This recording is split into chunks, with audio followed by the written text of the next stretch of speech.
엿새 후에 예수께서 베드로와 야고보와 그 형제 요한을 데리시고 따로 높은 산에 올라가셨더니 그들 앞에서 변형되사 그 얼굴이 해같이 빛나며 옷이 빛과 같이 희어졌더라. 그때 모세와 엘리야가 예수와 더불어 말하는 것이 그들에게 보이거늘 베드로가 예수께 여쭈어 이르되 주여 우리가 여기 있는 것이 좋사오니 만일 주께서 원하시면 내가 여기서 초막셋을 짓되 하나는 주님을 위하여 하나는 모세를 위하여 하나는 엘리야를 위하여 하리이다. 말할 때에 호련히 빛난 구름이 그들을 덮으며 구름 속에서 소리가 나서 이르시되 이는 내 사랑하는 아들이요 내 기뻐하는 자니 너희는 그의 말을 들으라 하시는지라. 제자들이 듣고 엎드려 심히 두려워하니 예수께서 나와 그들에게 손을 대시며 이르시되 일어나라 두려워하지 말라 하시니 제자들이 눈을 들고 보매 오직 예수 외에는 아무도 보이지 아니하더라. 그들이 산에서 내려올 때에 예수께서 명하여 이르시되 인자가 죽은 자 가운데서 살아나기 전에는 본 것을 아무에게도 이르지 말라 하시니. 아멘. 오늘 말씀 마태복음 17장 1절에서 9절 말씀인데요. 예수께서 엿새 후에 이제 세 사람 베드로, 야고보, 요한 이렇게 세 사람을 데리고 높은 산에 오르셨다 기록하고 있습니다. 엿새 후면은 이제 7일째지 않습니까? 7일째. 이 7일이라는 의미가 굉장히 특별한 의미가 있죠. 우리가 일주일 삶의 그 패턴을, 삶의 시간의 패턴을 규정할 때 7이라는 숫자로 우리의 삶의 시간을 규정하지 않습니까? 7일을 기준으로 우리가 모든 사람들이 살아가고 있습니다. 엿새까지 지나고 7일째 되는 때에 예수께서 특별한 그 은혜의 자리로 나아가시고자 산으로 오르셨습니다. 예수께서는 기도하시러 산에 오르시는 일들이 많으셨는데요. 오늘은 산에서 특별한 일이 벌어지지요. 자, 여러분 누가 지금 높은 산에 같이 가자, 지금 산에 가자라고 하면 지금 따라 나서시겠습니까? 어떤 분은 네 좋아요 같이 갈게요 그럴 것이고 어떤 분은 아니요 저는 싫어요 저는 그냥 여기 있을래요 여기가 좋아요 제가 있는 이 자리가 제일 좋아요 저는 가는 건 싫어요. 여기 그대로 지금 있던 대로 하던 대로 있는 게 제일 편합니다. 이렇게 이야기할 수도 있습니다. 변화를 가진다는 것은 귀찮아요. 변화를 가지는 것은 내가 뭐가 움직이고 뭔가 이렇게 변화를 위해서 내 몸의 수고로움을 더해야 되는 거. 저 높은 산 생각만 해도 싫어요. 이렇게 생각할 수도 있을 것입니다. 처음에는 신난다고 생각했다가 어떤 사람들은 조금 걸어가다가 약간 이제 산에 조금 올라가다 보면 중턱쯤 가면 이제는 다 온 것 같아요. 여기까지가 제 한계입니다. 여기까지가 제 한계예요. 저는 더 이상은 가고 싶지 않아요. 저는 여기서 만족합니다. 더 이상 가면 기분이 안 좋아질 것 같아요. 이렇게 하면서 중간쯤 중턱까지 가다가 나머지 같이 가는 것을 거절할 수도 있겠죠. 사람마다 그 마음이 다를 것이고 또 때에 따라서 마음이 달라질 수도 있습니다. 모두가 같이 가자 한다고 해서 다 같이 따라서 나서서 끝까지 함께 그 길을 갈 수 있는 것은 아닐 수 있는 것이죠. 그 마음에 따라 달라지는 것입니다. 우리 인생의 여정에도 마찬가지지 않습니까? 이 산을 갈 때만이 아니지요. 어떤 일을 할 때에도 내가 어느 길을 갈 때에도 또 인생의 어떤 걸음을 걸어갈 때에도 처음에 가는 것부터 싫어할 수도 있고 아니면 그 걸음을 같이 시작하였지만 어디쯤에서부터는 여기가 내 한계야 더 이상은 못 가겠어 라고 말을 할 수도 있을 것입니다. 하지만 오늘은 여기 베드로와 야고보와 요한은 예수를 아주 잘 따르는 사람들이었던 것을 볼 수 있어요. 예수께서 이들을 데리고 가실 때에 이들은 잘 따라 나서고 그리고 예수께서 가시는 데까지 잘 따라갑니다. 그래서 이 베드로와 야고보와 요한은 여기서뿐만이 아니라 다른 성경의 부분에서도 특별히 이 제자들이 예수께서 가까이 데리고 다니시는 것을 볼 수 있어요.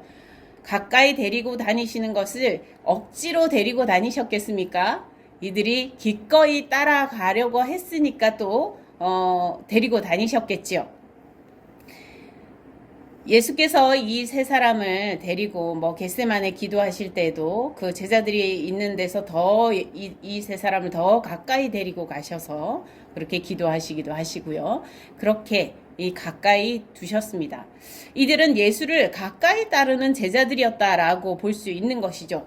예수 가까이에서 그래서 다른 이들은 볼 수 없었던 예수의 모습을 볼 수 있는 아주 특별한 은혜를 경험했던 그런 제자들이라고 할 수 있습니다. 예수께서 세 제자들을 선택하심과 동시에 이 세 제자들 또한 예수께 응답하는 선택을 하였던 것이죠. 응답하는 그 선택이 예수께서 선택하심과 그 상호적으로 이루어졌다고 볼 수 있을 것입니다. 우리가 예수를 따르는 제자의 삶을 살아갈 때, 그리스도인의 삶을 살아갈 때에 예수께서 우리를 부르시는 부르심과 우리가 예수께 따르겠다고 응답하며 따라가는 그 응답, 선택, 그 선택이 상호적으로 이루어지는 것이라고 할 수 있겠습니다. 오늘 제목이 비전인데요. 비전이 있는 곳에는, 비전은 부르심과 함께 사명이 있는 자리에서 비전이 발견되는 것입니다. 비전이 있는 곳에는 부르심이 있고요. 먼저 그 다음에 사명이 주어집니다. 베드로와 야고보와 요한은 예수님의 부르심에 잘 응답하는 이들이었어요. 그래서 예수께서 부르시는 그 부르심에 그냥 너무나 자연스럽게 따라가는 그런 모습을 볼 수 있지 않습니까? 자연스러워요. 너무나 예수님을 잘 따르는 제자들이기 때문에 예수께서 부르실 때 거기에 다른 여러 가지가 들어가지 않습니다. 너무 자연스럽게 그냥 따라가는 거죠. 그리고 끝까지 따라갑니다. 그래서 예수께서 가시는 높은 산의 높은 곳까지 함께 갑니다. 예수님의 부르심이 있고요. 그 부르심의 자리에서 사명이 있고 그런 곳에 비전이 있는 이 자리가 바로 부르심과 사명이 발견되는 그런 자리라고 할 수 있습니다. 사람들은 자기가 좋아하는 것을 선택하고 좋아하는 것과 함께 하려고 하죠. 그 시간을 이왕 보내는데, 인생을 보내는데 좋아하는 것을 같이 하고 싶어 하고 좋아하는 것을 하면서 지내고 싶어 하지 않습니까? 다른 것보다는 그것을 좋아하기 때문에 선택하는 것이죠. 좋아한다는 것은 상대적인 개념입니다. 그래서 사람들이 더 좋아하는 것을 발견한다면 이전에 하던 것을 멈추고 더 좋은 것을 택하게 될 것입니다. 이러한 선택에 있어서 그런 좋아하는 쪽을 향하여 가는 상대적인 차이 속에서 우리는 변화를 조금씩 할 수 있게 되는 것이죠. 세 제자들은 예수와 함께하는 것을 좋아하였다라고 볼 수 있습니다. 이 베드로와 야고보와 요한은 다른 것보다 예수와 함께하는 것을 좋아하였기에 그 시간에 다른 걸 하고 싶어 하지 않고 예수를 기꺼이 따른 것입니다. 그러한 그들에게 예수 때문에 얻는 특별한 유익을 얻게 되지요. 그 유익은 먹고 마시는 것이 아니었습니다. 먹고 마셔서 금방 먹고 나면 끝나고 마시고 나면 다 없어지고 그런 유익이 아니었어요. 눈에 당장 보이지 않는, 그리고 금방 사라지지 않는 영원한 은혜의 신비의 영역에서 있는, 믿음의 영역에 있는 그러한 유익이었습니다. 이 베드로와 야고보와 요한은 예수를 따르면서 이 세상에서 그 어느 누가 줄 수 없는 그런 하나님 나라로부터 오는 그 은혜, 그 믿음의 영역에 대해서 유익을 얻는 것을 기뻐하고 좋아하고 그것을 원하여서 주님을 열심히 따른 것이죠. 그런데 이날은 아주 특별한 날이었습니다. 신비의 영역, 믿음의 영역이 사실 눈에 보이게 펼쳐지는 것이 잘 아니지 않습니까? 그런데 오늘 이날은 눈앞에 펼쳐졌어요. 눈앞에 환히 보이게 펼쳐졌습니다. 환상이 보였던 것이죠. 비전이 보였다고 할 수 있습니다. 비전이라는 단어가 원래 시야 그리고 환상 이런 단어의 뜻이 있지 않습니까? 그래서 이 비전이었는데요. 이들이 경험한 것은 비전이었어요. 그래서 예수를 따라 그저 산에 올랐을 뿐인데 그들이 뭐 비전을 볼 것이라고 예상하고 간 건 아니었죠. 근데 그저 주님께서 말씀하시니까 주님을 따라간 거예요. 가서 보니까 주님께서 그 은혜를 허락하심으로써 그 은혜에 들어가게 된 거예요. 그래서 그저 산에 올랐을 뿐인데 전혀 그들은 예상하지 못했던, 상상하지도 못했던 예수의 완전히 다른 모습, 신비로운 모습을 그들은 눈앞에 목격하게 된 것입니다. 사실 평소에 예수를 따를 때 예수의 모습이 다른 사람들과 다를 바가 하나도 없어요. 다른 사람들보다 이렇게 얼굴에 막 빛이 날 정도로, 광채가 날 정도로 막 너무 잘생기시고, 너무 이렇게 모든 사람들이 흠모할 만한 그런 외모를 가지셨던 것이 아니에요. 아주 평범한 그런 모습이셨죠. 흠모할 만한 것이 없는 그러한 모습이었다고 성경에 기록되어 있습니다. 하나님 나라에 대한 그러나 열정적인 그 가르침, 예수께서 보여주시는 그 말씀을 통하여 나타내시는 특별함, 그것이 이 제자들에게 새롭게 다가왔고, 그들은 그 누구와도 다른 분이심을 그들은 조금씩 발견해 가게 된 것이죠. 그래서 예수를 따르고 여기까지 왔는데 갑자기 지금 눈앞에 예수의 완전히 다른 모습이 펼쳐진 거예요. 예수의 모습이 어떻게 나타납니까? 얼굴이 해처럼 빛났다라고 되어 있습니다. 해처럼 빛났다. 여러분, 해를 잘 쳐다보지를 않죠, 우리가. 그죠? 해가 비추는 빛 안에서 우리가 살아가고 있는데, 해를 일부러 잘 쳐다보지 않습니다. 왜냐하면 잘 볼 수도 없을 뿐더러, 우리가, 이렇게 해를 보지 않고도 환하게 너무나 잘 보이기 때문에 우리가 해를 잘 보지 않는데, 눈이 부셔서 볼 수도 없을 만큼 빛나는 그 해처럼 예수의 얼굴이 밝게 빛났다는 거예요. 그리고 그 입은 옷이 빛처럼 하얘졌다는 것입니다. 빛이 아주 하얗지 않습니까? 하얀 빛이 비쳤다는 것입니다. 감히 바라볼 수 없는 그런 분이신 모습이 드러난 것이죠. 평소에는 예수께서 이렇게 말씀하시면 잘 귀 기울여 듣다가도 어떤 때는 또 잘 귀 기울여 안 듣고, 예수께서 하시는 말씀이나 친구가 하는 말이나 그냥 거기로 이렇게 흘려 듣기도 할 수 있는, 그렇게 겉모습으로 특별히 다를 거 없어 보이시는 그런 분으로 봤는데, 지금은 완전히 그 모습 자체가 다르신 거예요. 예수께서 모세와 엘리야와 함께 이야기하는 모습이 거기에 등장합니다. 이 모세와 엘리야는 이스라엘 백성들의 그 교육받아온 그 과정에서 최고의 선생님, 이스라엘을 구원한 그런 선지자요, 지도자로서 최고의 스승인 그런 분들이죠. 정말 평생에 한 번 그 얼굴을 보는 것이 영광일 만한 그런 분들이죠.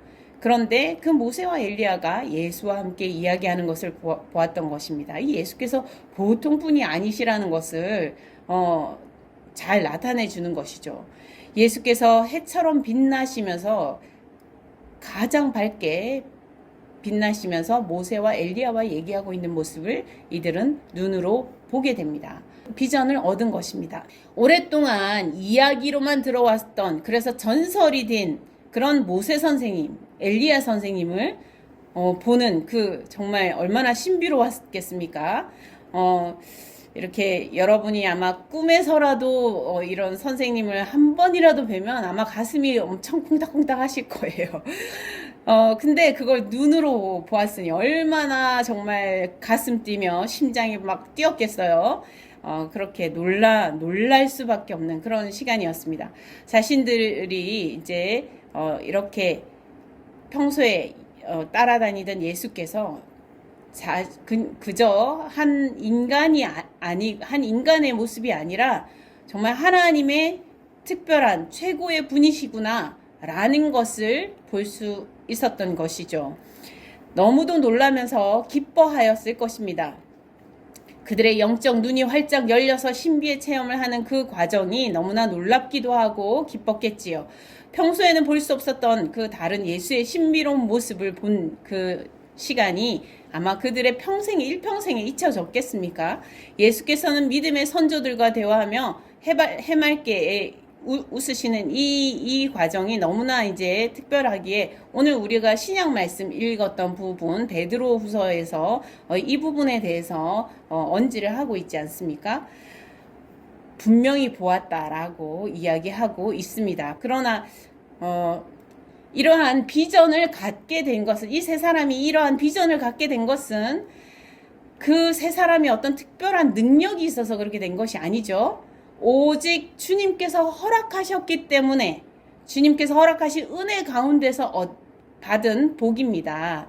우리는 당시 제자들처럼 지금 눈앞에 사물을 보듯이 예수를 보지는 못하지요. 우리는 2000년 정도의 후세대의 사람들이지 않습니까? 우리는 그 미래에 서 있습니다. 당시에 베드로와 야고보와 요한의 그 시대에서 미래에 서 있어요. 미래에 서 있기 때문에 우리는 또 다른 것을 보게 되는 것이죠. 우리는 다시 오실 주님을 기다리는 그 기간에 서 있다고 할 수 있습니다. 하지만 주님께서 허락하시면 주님께서 허락하시면 우리도 예배의 산에 오를 때에 말씀의 숲에 들어감으로써 하나님께서 영의 눈을 열어주시고 그리하여 믿음의 신비 영역으로 인도되어 갈 수 있습니다. 그래서 하나님의 말씀, 예수님의 말씀이 글자로 읽혀지고 그리고 귀로 들려질 때에 생생한 하나님의 말씀으로 들려지는 역사가 일어나는 것입니다. 예수께서 제자들을 만나는 모습이 마치 눈으로 보듯이 예수께서 병자들을 고치는 모습이 마치 눈앞에 펼쳐지듯이 그렇게 보일 수 있는 것입니다. 비전을 품게 되는 것이죠. 비전을 얻게 되는 것입니다. 비전은 품는 것이 중요합니다. 예수께서 제자들에게 이곳에 있었던 일을 부활 사건이 있기 전에는 아무에게도 이야기하지 말아라 이렇게 말씀하시죠. 예수의 부활을 전하기 위해서 이 예수의 변모 사건, 이 신비 체험은 이야기되어야 한다는 것을 전제하고 있다는 것입니다.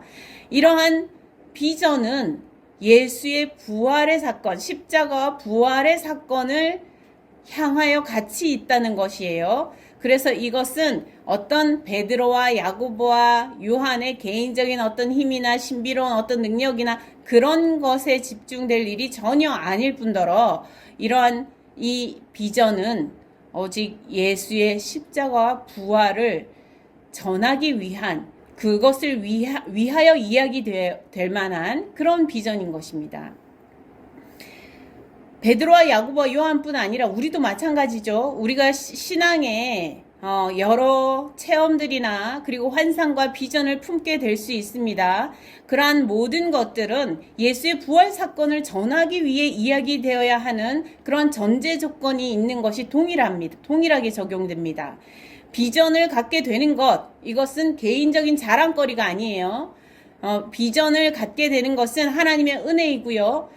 오직 하나님의 능력이고요. 그리고 하나님의 허락하심 가운데서 얻는 우리의 복이고요. 그리고 비전을 갖게 되는 것은 오직 예수의 구원의 사건, 부활의 십자가와 부활의 사건이 전해지기 위해서 그것이 성취되는 과정에 우리가 함께 참여하기 위함으로써 적용되는 것이라는 것입니다. 그것을 위하여 주어지는 것이라는 것입니다.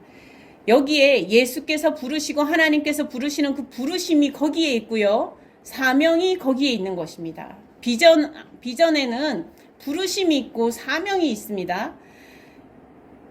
이 부르심과 사명이 이 비전의 부르심과 사명이 예수의 십자가와 부활을 향하여 결국 모두어져 있다는 것입니다. 거기에 하나님의 결정적인 구원의 사건이 거기에 완벽한, 완전한, 온전한 하나님의 구원의 사건이 거기에서 결론 지어지기 때문에 그렇습니다. 4절에 베드로는 이러한 믿음의 경험을 통한 부르심에 대해서 응답하고자 하는, 아주 빨리 응답하고자 하는 태도를 보이는 것을 볼 수 있습니다. 주님, 우리가 여기가 너무 좋습니다. 여기 오기를 참 잘했습니다.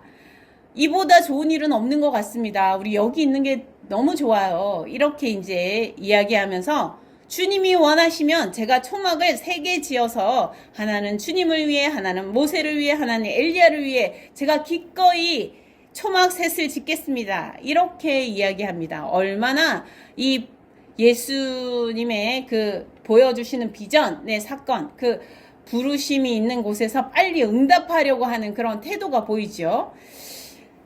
예수님을 잘 섬기고자 하는 마음이 드러나지 않습니까? 여기서 주님을 위해서, 자신을 위해서 하겠다고 하는 게 아니에요. 제가 여기 저를 위해서 여기 초막을 지어가지고 제가 잘 머무를 수 있는 공간을 만들어가지고 주님께서 모세랑 엘리야랑 하는 얘기를 여기서 계속 보고 싶습니다. 그렇게 표현을 할 수도 있는데 그게 아니라 주님을 위해서 짓고요. 모세를 위해서 짓고 엘리야를 위해서 짓고 그 섬기는 과정을 통해서 내가 기쁨을 누리고 저도 함께 여기 있고 싶습니다. 이런 말이죠. 어쨌든 거기에서 함께 주님께서 모세와 엘리야와 함께 오랫동안 머물면서 대화할 수 있도록 자기가 초막 3개를 짓겠습니다. 이렇게 아주 빠른 응답, 그런 믿음의 태도를 보이고 있어요. 그런데 하나님께서 이제 이 섬기는 자세, 태도, 방향 이런 거에 대해서 뒤에 말씀하십니다. 주님께서 기대하시는 것, 하나님께서 기대하시는 것, 하나님께서 정말 어떻게 섬기기를 원하시는지 그 뒤에 나와 있는데요. 하나님께서 원하시는 것은 무엇입니까? 그때 베드로가 그렇게 말할 때에 빛난 구름이 구름을 덮어 구름 속에서 소리가 났다고 합니다. 어떤 이야기였습니까? 이는 내 사랑하는 아들이요 내 기뻐하는 자니 너희는 그의 말을 들어라, 이렇게 말씀하지요. 예수를 섬기는데 초막을 지어가지고 지금 거기에서 이렇게 섬기고자 하는데 그게 아니라 예수를 잘 섬기는 것은 무엇이냐면 예수가 누구신지 알고 예수의 말씀을 듣는 것이라는 거예요. 예수를 잘 섬기는 것, 하나님께서 원하시고 주님께서 원하시는 예수를 잘 섬기는 방법은 예수가 누구신지 분명하게 알고, 예수가 누구십니까? 하나님의 아들이시라는 거죠. 하나님이 기뻐하시는 분이시라는 거죠. 그래서 너희는 그의 말을 들으라. 어떻게 섬깁니까? 주님의 말씀을 들음으로써 섬기는 거예요. 주님의 말씀을 귀 기울여서 듣고 깊이 듣고 잘 들음으로써 그렇게 섬기라는 것입니다. 너가 그렇게 하고 싶은 마음도 알겠고 너가 그런 아이디어가 있구나, 그런 생각이 있구나, 하지만 이렇게 섬겨라 하고 하나님께서 알려주십니다. 하나님의 말씀, 예수님의 말씀을 잘 듣는 자가 되는 것이 굉장히 중요하죠. 하나님께서도 천천의 수양을 드리는 것보다 하나님의 말씀을 듣는 것이 훨씬 하나님께서 기뻐하시는 예배라고 말씀하셨지요. 듣는 것, 이것이 하나님을 섬기는 것입니다. 근데 하나님의 이 음성을 들은 제자들은 깜짝 놀라게 되죠. 두려워 떨고 하나님 앞에 엎드리게 됩니다. 마치 아담과 하와가 이제 죄를 범하고 난 이후에 그 하나님께서 거니시다가 부르실 때에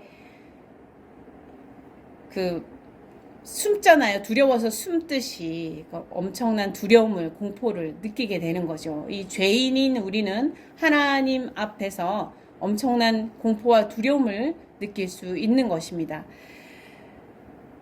그런데 우리가 이제 신비 체험이나 신앙의 체험, 비전을 어떤 걸 품었다고 했을 때 그것이 내가 경험했고 보았고 내가 얻었던 그것이 다가 아님을 항상 알아야 합니다. 끝이 아니에요. 내가 경험한 것이 다라고 생각하는 그런 어리석음을 범하면은 많은 또 세월을 헛송 세월을 할 수가 있습니다. 기쁘고 반갑고 신나는 체험이 이제 지나가고 이 제자들은 어떤 경험이 있었습니까? 두려운 하나님의 음성을 듣는 경험이 있었죠. 기쁘고 신나는 경험으로 그게 다다 그런 게 아니라는 거예요. 하나님의 음성을 들을 땐 또 두렵게 엎드려서 두려워 떠는 경험이 있을 수 있습니다. 우리의 신앙의 경험은 내가 한 번 경험한, 두 번 경험한, 10번 경험한 그 신비의 경험, 그 깨달음, 그 얻었던 비전, 그것이 다라고 착각을 하면 안 되겠습니다. 하나님이 그 경험과 그리고 우리가 얻은 비전은 한 번의 하나님의 숨결이고요. 주님의 숨결이고, 한 번의 하나님의 소리고, 한 번의 하나님의 모습인 것입니다. 우리가 아주 짧게 경험한 그 숨결과 소리와 그 모습이 우리에게는 너무나 큰 영원한, 우리에게는 그 크기조차 가늠할 수 없는 너무나 놀라운 일들이지만 그것 또한 우리가 다 경험한 것이 아니라는 것을 알아야 한다는 것이죠. 하나님께서 원하시는 것이 무엇인지 이 베드로와 제자들이 들었습니다. 무엇입니까? 예수께서 하나님의 사랑하는 아들이시며 기뻐하시는 거룩한 분이심을 아는 것, 그리고 예수의 말씀을 듣고 좇는 자가 되는 것, 그것을 원하시는 것이죠. 베드로와 야고보, 요한이 새로운 비전을 얻게 되었습니다. 새로운 비전을 얻게 되어서 이제 하나님의 부르심과 그리고 그 안에 사명을 같이 발견해가는 과정이 되는 것입니다. 예수가 하나님께서 사랑하시고 기뻐하신 아들인 것을 발견함으로써 이 제자들은 자신의 정체성이 어디에 놓여야 하는지를 조금씩 찾아가게 되는 것이죠. 예수의 말씀을 듣고 따르는 그 제자의 삶에 초점 맞춰져야 되는 것이 그들의 정체성의 아주 중요한 부분인 것을 그들은 알아가고, 이 비전에는 그러한 하나님의 바램, 하나님의 뜻, 하나님의 말씀이 담겨 있는 것입니다. 하나님의 음성을 들은 제자들은 하나님의 위엄 앞에 엎드려져 두려워하였는데요. 그러나 예수께서 말씀하십니다. 두려워하지 말아라. 예수께서는 두려움을 다시 그들에게서 떠나가게 도와주십니다. 우리에게 두려움이 왔다고 해서 우리가 거기에서 엎드러져 죽고 끝나는 것이 아니라는 것 또한 기억해야겠습니다. 주님께서 우리와 함께 하시면서 말씀하십니다. 두려워하지 말아라. 내가 너와 함께 한다는 것이죠. 예수께서 함께 하시지 않으시면 두려워할 수밖에 없고 두려워 끝날 수밖에 없습니다. 그런데 예수께서 내가 너와 함께 한다는 것이죠. 두려워하지 말아라. 예수께서 우리 가운데 거하시기 때문에 심판이 아니라 사랑과 회복과 구원의 하나님의 뜻이 지금 성취되어 가고 있는 것이고 또 성취되어 온 것이며 성취된 것입니다. 제자들이 눈을 들어보니 예수에는 아무도 보이지 않았다, 이렇게 기록하고 있습니다. 제자들은 그러나 이제 눈에 보이지 않게 되었다고 하여서 그 비전이 완전히 사라져 없어져서 이전에 비전이 없었던 때로 돌아가는 것은 아니지 않습니까? 이제 눈앞에 예수 외에 아무것도 보이는 것이 없지만 그들은 비전을 얻었어요. 그들은 더 멀리 더 높이 바라볼 수 있게 되었습니다.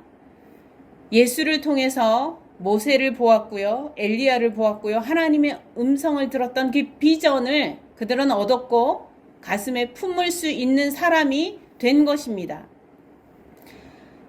십자가와 부활을 향해 가시는 하나님의 구원의 말씀이 되시는 바로 이 예수 그리스도, 예수께서 바로 그 곁에 계신 그 예수께서 최고의 스승을 넘어 하나님의 참 아들 되심을 보았던 비전을 이들은 품었습니다. 그 주님의 말씀을 따를 제자의 정체성을 그들은 그 비전 안에서 발견하게 되는 것입니다.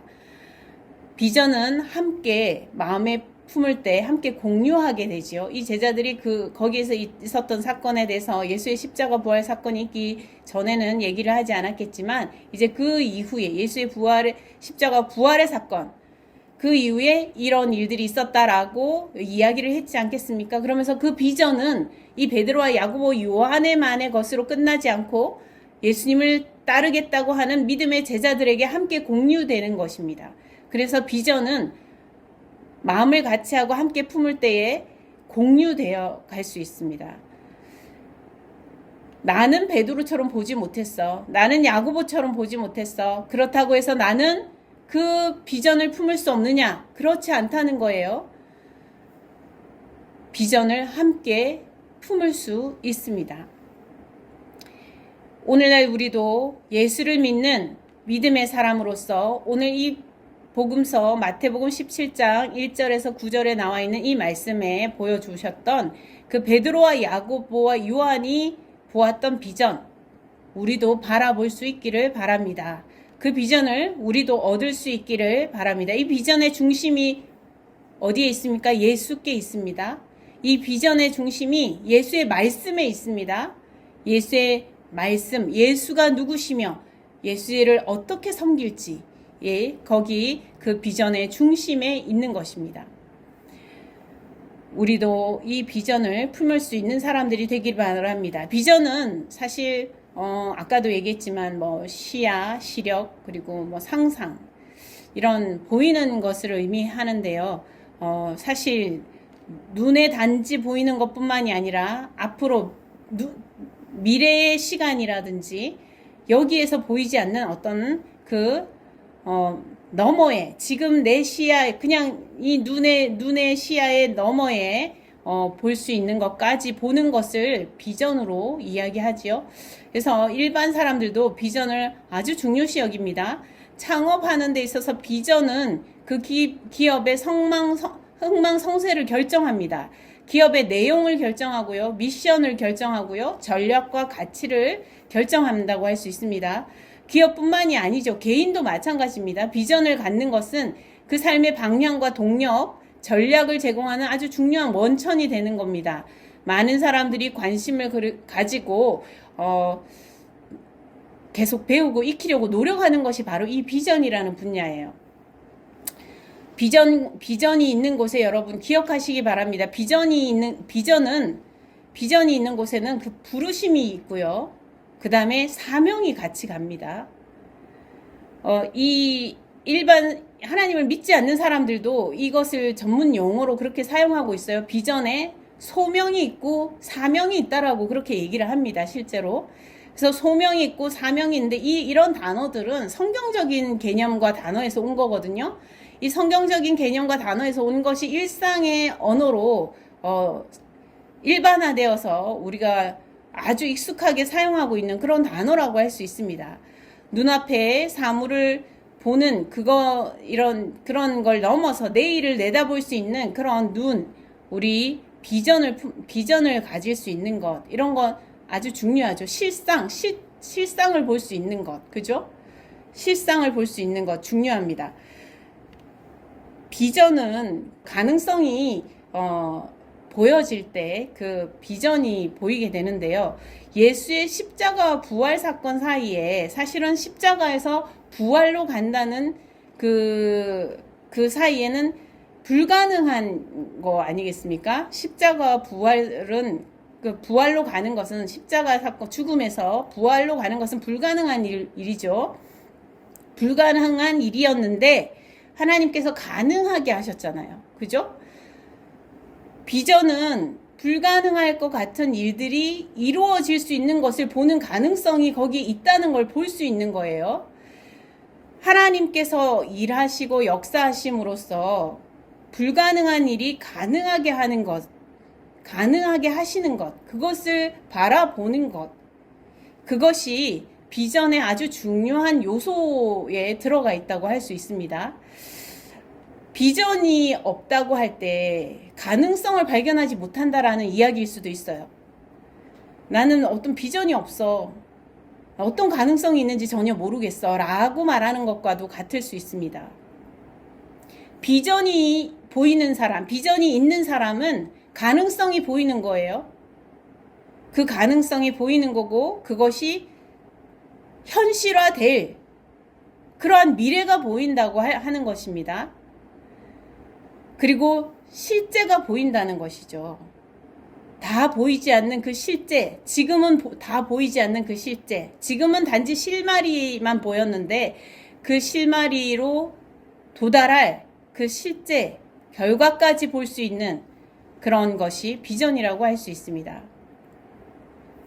사실 우리는 일상은 별 차이가 없습니다. 매일매일 일상이 많은 사람들이 큰 차이가 없지요. 아침에 자고 일어나서 밥을 먹고요. 활동하고 일도 하고요. 좀 쉬기도 하고 그러다 또 하루가 지납니다. 그러고 나면 또 자고 일어나고 먹고 또 활동하고 또 일하다가 또 하루가 지나지요. 그러나 무엇을 위하여 어떻게 하느냐, 어떤 부르심을 듣고 어떤 사명을 위하여 사느냐는 그 비전을 어떤 비전을 품느냐에 따라서 시간이 쌓이고 쌓이는 그 세월이라는 시간 안에서 나중에 결과는 엄청난 차이를 가져오죠. 변화를 가져옵니다. 이 변화가 반드시 있는데 우리는 이 변화의 가능성을 잘 인지하지 못하고 살아가는 것이죠. 대부분은. 사실은 시간이 쌓여가는 중에 그 시간 안에서 하나님께서 역사하시는 일들을 통해서 엄청난 변화가 일어나게 되어 있어요. 변화가 다가옵니다. 그러나 그 변화를 바라보고 품는 사람은 비전을 품을 수 있고요. 그러나 그 변화를 바라보지 못하고 품지 못하는 사람은 비전을 품지 못하게 됩니다. 그래서 우리가 일상생활은 다 비슷해 보이는데 나중에 많은 차이가 나고 사실 이 땅에서 뭐 눈에 보이는 어떤 뭐 잘 살고 못 살고 차이 우리는 이런 거에 관심을 가지지만 하나님께서는 하나님 앞에 서는 날 참되고 거짓되고 알맹이와 쭉정이 그런 차이, 질적인 차이, 완전한 차이, 어떻게 갭을 메꿀 수 없는 완전히 다른 차이를 하나님께서는 말씀하시는 것입니다. 우리에게는 예수 그리스도를 따라가는 좋은 제자로서 그런 알곡으로서 그런 미래의 비전을 품고 나아갈 수 있기를 간절히 바랍니다. 함께 기도하시겠습니다. 하나님 아버지, 믿음 안에서 우리에게 비전을 주시는 것을 감사합니다. 우리의 영적인 눈을 열어서 하나님 보지 못하던 것을 보게 하시고 믿음의 영역 안에 들어갈 수 있게 하시고 믿음의 신비로운 하나님의 은혜 가운데 들어갈 수 있도록 함께하여 주시는 은혜 감사합니다. 하나님 아버지, 예배의 산을 오르게 하시고 하나님의 말씀의 숲에 함께 나아가게 하여 주시옵소서. 그리하여 하나님 예수 그리스도가 누구신지 볼 수 있는 자가 되게 하시고 깨닫는 자가 되게 하시고 예수를 잘 섬기는 하나님의 말씀, 예수님의 말씀을 잘 들어서 잘 섬기는 자로 사명의 부르심에 아멘 응답할 수 있는 자로 서게 하여 주시옵소서. 하나님, 우리 모두가 비전의 사람이 되기를 원합니다. 비전 없이 우리가 신앙생활을 이어갈 수 없음을 고백합니다. 비전 없이 하나님 우리가 끝까지 믿음을 지킬 수 없음을 고백합니다. 아니 믿음을 가질 수조차 없음을 고백합니다. 하나님 우리에게 비전을 허락하여 주옵소서. 눈을 열어 보게 하여 주옵소서. 하나님 그리하여 믿음의 비전을 갖게 하여 주시옵시고 하나님 비전을 어디에 가서든지 나눌 수 있는 하나님의 사람들이 될 수 있게 하여 주시옵소서. 예수 그리스도가 누구이시며 또한 예수 그리스도의 말씀을 듣고 잘 섬기는 길이 우리 인생이 해야 할 사명의 길임을 우리가 깊이 깨닫고 전하며 나누며 사는 삶이 되게 하여 주시옵소서. 오늘도 우리 가운데 함께하여 주시는 은혜를 감사드렸고 예수 그리스도 이름으로 기도드립니다. 아멘.